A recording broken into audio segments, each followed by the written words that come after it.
Well, the Michigan State hockey program has certainly got off to one of its better starts. The success on the ice has certainly taken a backseat to a pretty disturbing incident that took place 2 weeks ago at Ohio State. Yeah, Mark, as was the case in the last game, both of these teams, plenty of familiarity playing in the state championship. And for the reigning state champs, Powers North Central, head coach Leo Gorzinski calls the Superior Dome his playground for he and the team, as they know just about all the soft spots. And I'm Joey Ellis, and Michigan State Athletic Director Alan Haller announced that Tucker has been suspended without pay, as Deanna said, in a press conference at Spartan Stadium that wrapped up earlier this afternoon. That is Dan Miller, the longtime Detroit Lions radio play-by-play broadcaster, now in his 19th season. With that gig, he's seen a lot of the lows, but now he's experiencing the highs, and there's nobody we could be more happy for than a guy like that. Yeah, right. Good evening here from Motown on the playing surface here at Ford Field, where just a few hours ago we saw the Detroit Lions win the NFC divisional round against Tampa Bay 31-23, but certainly maybe tight down the stretch after Detroit looking like they were going to pull away, but Tampa Bay said, not so fast. It is palpable, Dave, and it makes sense considering both of these fan bases, Michigan State, Michigan Tech, both of them love their hockey teams. And just walking through the concourse pregame, you could feel the buzz between both of these programs. So many Huskies fans here, maybe even more Spartans fans. A little bit of a closer triple. One thing is for certain, both of these two teams are about to play a darn good hockey game, guys. Hey, Fred, good evening. Ahead of Michigan State's Thursday Sweet 16 matchup at Madison Square Garden, the Spartans got into their team hotel here in Times Square just a short time ago, and we caught up with head coach Tom Izzo as he gets ready for week 2 in the NCAA tournament. Different than Columbus, huh? It is different than Columbus, but it's great. I think it's a great venue. It's great atmosphere. The traffic isn't great, but there's got to be some negatives to the positives, and I guess everybody will be excited about the venue, and that'll make up for the traffic. You talked about last week how you've got another excitement for another run at this thing, but now you're in the final 16. How much fun is it now and kind of ramping up? Well, now? Reality sets in now. You realize you're another game away from Elite Eight. You're 2 games away from a Final Four, So now it's reality. Before it was dreaming, you lay in bed, you hope. Hell, there's times you hope to get in the tournament. I think the reality has set in, and everybody knows what the job is. It's just doing it, It's staying away from all the distractions and figuring out you got a job to do, and that's what we're going to try to do. Tyson talked about, wanting to buy you that slice of pizza. You got any favorite spots around here? No, he's the New Yorker. In the UP, when I take him up there, I got 2 places for Tyson. But right now, I'm in his home, so he better take me, and it better be something good. He better give me a slice too. We'll see. Good luck this weekend, Tom. We appreciate it. Appreciate it. The Michigan State men's basketball team was trying to get over a tough game that got away from them late Tuesday night in Minneapolis. Fortunately, Tom Izzo's Spartans have been able to bounce back awfully well from tough losses, especially at home. But though with 10th-ranked Illinois in town earlier today, certainly not an easy opponent to do so against. A sold-out Breslin Center on hand had the feelings of a March tournament game. We'll pick it up early first half. We were tied at 8. Tyson Walker loses his defender, makes him pay with a tray. Spartans by 3 early. However, the Illini grabbed the lead later in the half. They were up 8. MSU got back in it. Off an A.J. Hogarth miss, Jackson Kohler tips it back up and in to slash the deficit to 6. And then off of an Illinois miss, Spartans in transition. Jaden Akins blew the roof off the Breslin with 3 more. 10-0 MSU run. It was clinging to a 3-point halftime lead as Jaden's fired up. Second half, Illinois hung right in it, tied at 46. Terrence Shannon Jr. was great today. Game high 28. They were up 8 late in the second half, looking like they might just hold on. Hogarth kept MSU in it, throws the brakes on, gets the hoop and the harm. 8-0 run that tied things up at 72. Team high 23 for AJ. Shortly after Illinois had the lead, Malik Hall takes it right back. He gets the old-fashioned 3. Spartans in front, 75-74 with 2:35 to go. And then again, Hall, the senior, making plays down the stretch. 3 more points. He had 22, 78-76 MSU. Illinois tried tying on the other end, but Tyson Walker closed things down with a defense, the strip and the finish for 2 of his 19 points on the day. Michigan State gets 4 in double figures and survives a game that had 16 lead changes, 15 ties. Spartans get a major win at home, 88-80. I'll say he's quite a player. He's quite the difference maker for sure. So the Trojans will win the blue and find out their Sunday evening their playoff destination. Tonight's win may secure a home game for round 1. DeWitt was hoping to win the blue coming in. Did not happen, but the Panthers still finished off another fine regular season tonight. They were at home hosting a rather pesky Waverly team, and DeWitt took the ball first, and they marched right down the field in the red zone. Elliott Larner jet sweeps to his brother Abram, and he is just going to fight his way into the end zone. Hard running. Panthers up 7-zip early, and then just a few drives later, DeWitt would be knocking on the red zone door once again. This time it's Elliot Larner calling his own number as he's going to run over a guy. DeWitt is playing pretty good football heading into the postseason. 5 wins in a row tonight, Fred, after a 43-13 win over the Warriors. With a sold-out Mount Ice Arena just looking for any reason to explode last night, number 7 Michigan State never gave the fans a reason to. As 15th-ranked Michigan came in and gave Michigan State its worst loss in the Adam Nightingale era, 7-1, and MSU had to quickly get its emotions back in check and get back on the mat for the series finale tonight, where it desperately needed a series split. The Spartans traveled 60 miles down the road to Ann Arbor at a sold-out Yost Ice Arena. In the first period, more of the same from Friday as Rucker McGroarty with it finds TJ Hughes out in front, makes a little move and beats Trey Augustine. Wolverines once again strike first, but MSU had an answer this time on the power play. It's Artem Levchnov as the freshman nets his 7th of the year. We were tied at 1 after 1. Second period, another quick start for Michigan. Hughes puts home his 2nd on the night. Michigan scored 2 more after that. They were up 4-1, looking like another runaway win, but MSU found another gear. Isaac Howard gives Michigan State a much-needed goal.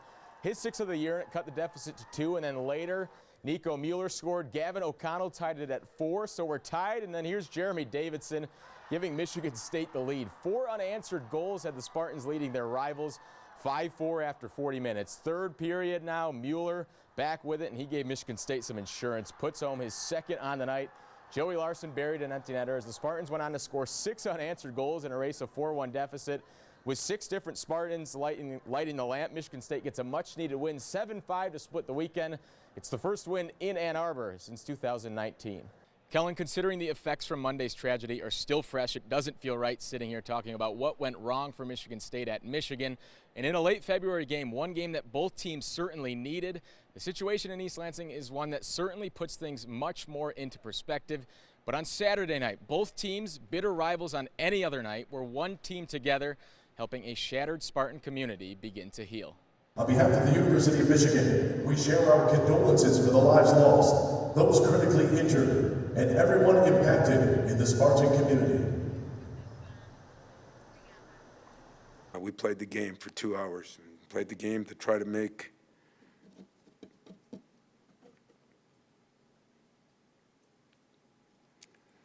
many people back in East Lansing and around the world that are Michigan State alums escape for 2 hours. I was looking over at Coach Izzo and seeing how emotional he got during the Lift Every Voice and Sing. I started to get a little emotional myself. I agree with them this weekend as far as playing the game. It does help get to a little normalcy and try to take your mind off what they suffered this week. I'm seeing, all their fans have the green lights on the lower bowl. Just kind of the moment of silence. It was definitely tough. You think so much about the families that were affected and the people that were there. Getting back to normalcy the best you can shouldn't be taken as an insult for the people. I felt it hard to give a Newt Rockne speech because I was thinking, what would I do as a parent? Would I feel good? So I think it's very important that normalcy regains itself, and yet don't forget what happened. That would be an insult to the victims. Don't forget it. Try to do better. Unfortunately, the sad part of life is it does move on. I'm hoping that our university heals, and I'm hoping that the way to heal is get everybody back together, not keep everybody separated. Tom Izzo talked about trying to return to a sense of normalcy while also keeping those affected certainly at the front of their minds. And the Spartans will have a chance to do that Tuesday night as they return to the Breslin Center for the first time since Monday's senseless tragedy. Inside the Chrysler Center, Joey Ellis, News 10 Sports. Hey, and Michigan State junior forward Mady Sissoko grew up in Mali on the eastern coast of Africa, and he's only been playing organized basketball for just a few years now, but still, how far has he come to this point? From a few thousand miles and a couple of plane rides away, Sissoko now finds himself in the city that never sleeps, New York City, playing in a Sweet 16. Always, every time you come back here is a very different, for me to be personally.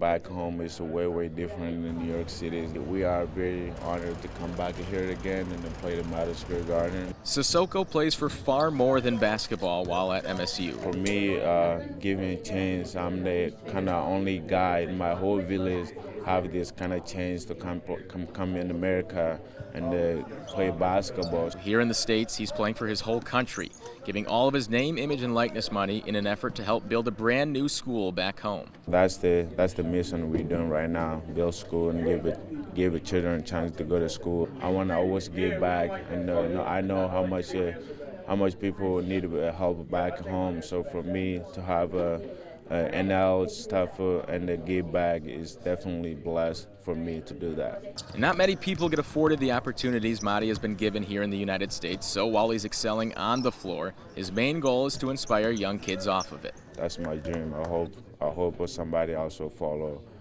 what I'm doing over there. And Ann, if anybody is looking to help out Mady and donate, you can visit the MadySissokoFoundation.org website. No donation is too small to help him out, but certainly he is quite the easy kid to root for. In New York City, Joey Ellis, News 10 Sports.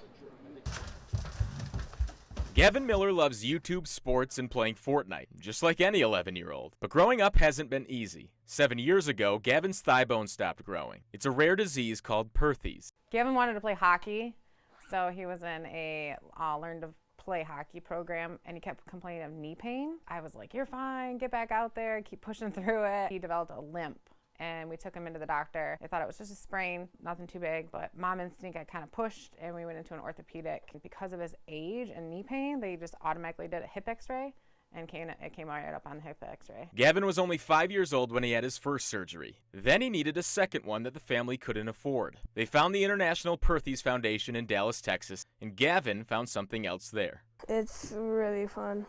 A fellow Michigander who now works and lives in Dallas, Dallas Cowboys quarterback Cooper Rush. We ended up raising $5,000 to get us down there. But in the process, we had been asked, well, hey, why don't you get something from Cooper Rush? He's from here. You know, that would be a really good silent auction thing. And coming to find out, we were neighbors and we didn't even realize. Gavin and Cooper have become fast friends. Rush visited Gavin at the hospital, throws him passes in the yard, and invites him over to his Dallas home to play video games. He's helped me a lot, and he's been doing a lot of cool stuff, and I have a lot of things from him. And Gavin savors every moment with his buddy, his bedroom filled with Rush autographs. I got a football, I got some pictures, I got some cards. But the touchdown here is that Gavin is finally disease-free. He's back being an 11-year-old and finding inspiration from the Cowboy quarterback.